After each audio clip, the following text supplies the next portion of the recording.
All right, next we're going to look at Joseph, the son of Jacob, because his experience early on in his life was similar to what happened to blacks when they were taken as slaves. Basically, Joseph's brothers didn't like him. They sold him into slavery. If you look back in chapter 37, 38, his brothers sold him into slavery, and basically they sold him to merchants who were going to Egypt.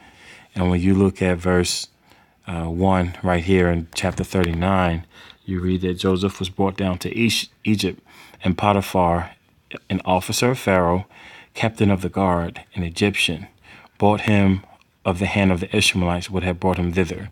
So Joseph was sold into slavery to the Ishmaelites. When the Ishmaelites, when they got to Egypt, they sold him to Potiphar. In verse 2, it says, the Lord was with Joseph, and he was a prosperous man, and he was in the house of his master, an Egyptian. Verse 3, his master saw that the Lord was with him, and that the Lord made all that he did to prosper in his hand. And Joseph found grace in his sight, and he served him, and he made him overseer over his house, and all that he had, he put into his hand. So basically, Joseph gained favor with his master because he was successful at everything, and his master just gave him more and more responsibility. Verse 5, and it came to pass that he made him overseer in his house and over all that he had. The Lord had blessed the Egyptian's house for Joseph's sake, and the blessing of the Lord was upon all that he had in the house and in the field. Verse 6, and he left all that he had in Joseph's hand, and he knew not aught what he had, save the bread which he did eat. And Joseph was a goodly person and well favored. So basically, Joseph is a slave, but he's like second in command in this man's household. And it's not the traditional, whipping you, beating you type of slave thing that we generally associate that word with. So again, I'm just sharing this account. There's something I want to show you a little later on regarding Joseph. But I just want to show you, again, just the various ways that the word is used before I get into the specific passages that people like to bring up. Basically, if you follow his story, Potiphar's wife saw Joseph, and she wanted to sleep with him, and she tried to force him to sleep with her, and then he ran out and humiliated her. And then she flipped it around and said, basically, oh, this Hebrew, basically this guy tried to take advantage of me. So now if you look at Genesis 39:14, after all of this happened, it says, she called unto the men of her house and spake unto them, saying, see, he has brought in a Hebrew unto us to mock us. He came unto me to lie with me, and I cried with a loud voice. And when it came to pass, when he heard that I lifted up my voice and cried, that he left his garment with me and fled and got him out. And she laid up his garment by her until his Lord came home. So basically, she grabbed Joseph. He turned around and booked out. He left her standing there with one of his garments in her hand because she was grabbing him. She lied and said that he came on to her. She held it with her. She held the garment with her as evidence until the master of the home came home. Verse 17, and she spake unto him according to these words, saying, the Hebrew slave which thou hast brought unto us came in unto me to mock me. Now it's translated servant, but it originally said the Hebrew slave which thou hast brought unto us came in to mock me. So Joseph was well favored. He was in charge of everything in regards to this man's business.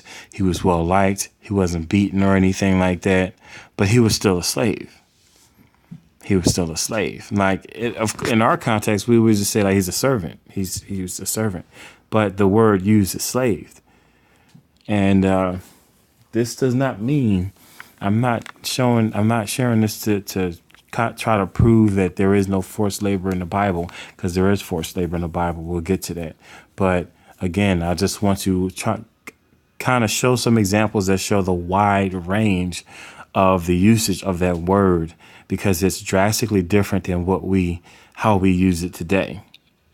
we may use it as a figure of speech, but we're generally referring to the same thing, that chattel slavery, where, we were beaten and abused and used like animals and raped and that sort of thing and castrated. This, you cannot read into, I'm trying to show that you can't read into the scriptures something that happened way later. Like, you can't mix the two together. So anyway, there's something later on I want to show. So basically, Joseph got in trouble. He got put in jail. He's in jail for a couple of years. All right. So while Joseph is in jail, a couple of servants of Pharaoh ended up being put in jail. Joseph interprets some dreams for them.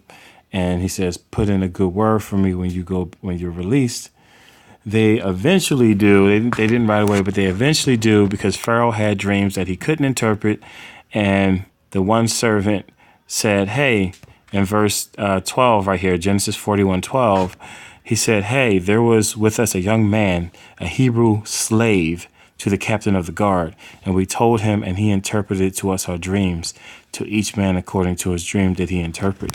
Now, if you go back in, I guess, Genesis 40, and you read about Joseph's experience in the jail, it was the same as with Potiphar's household. He was put in charge of the jail.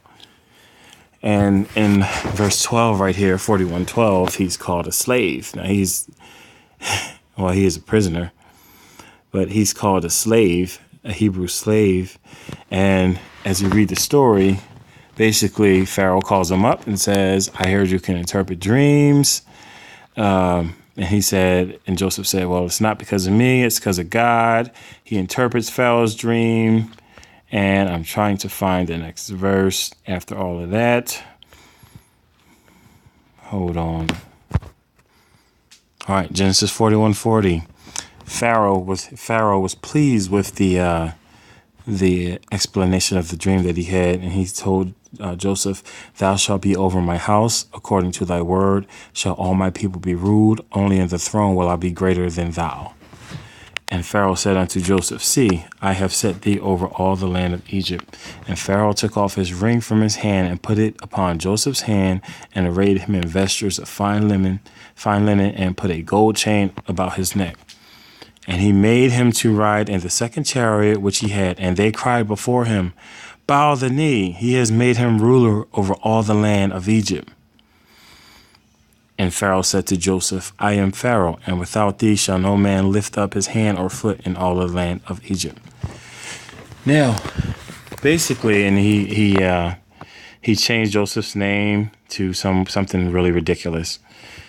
And basically, Joseph lived the rest of his life in power and authority. But, however, he's still by definition a slave, because he has the same setup with Pharaoh as he had with Potiphar, as what he had with the jail.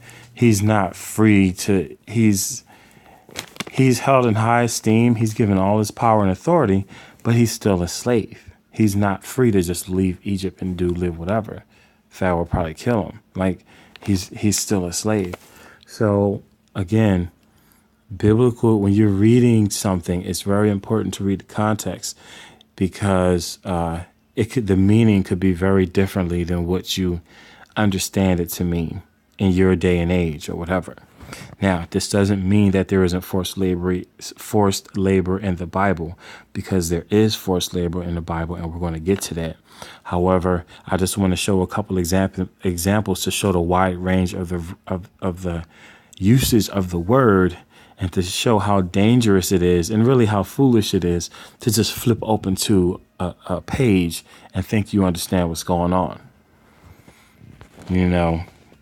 If you were to just flip to this part here and just see how Joseph is given authority over all of Egypt, except for, he's second in command to Pharaoh, and he's given, battery's dying. Joseph is given, he's put in royal garments. He's given the royal signet ring or whatever. This is not the American type of slavery. It's not. This is something totally different. So, Again, this is just an example to show the wide range of the meaning of quote unquote slave or servant. And the first example we looked at with Jacob and Esau, Jacob called himself, he was calling himself, I'm your slave.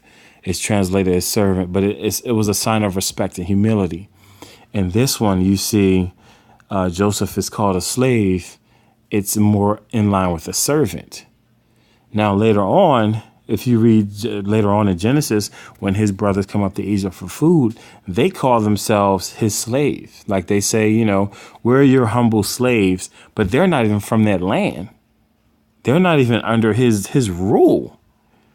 But again, it's another usage. Well, it's the old usage of humility, and we're here to serve. We're here to, out of respect to your authority. So that's Joseph. We looked at Jacob, which was he used the word of himself as a slave as a sign of humility and respect to his brother. Joseph is called a slave, but if you look, he's like vice president of the biggest empire. It's not what you think. It's not what we think of. And we're going to look at a couple more. I think I picked out maybe 4. I got to look at my notes here.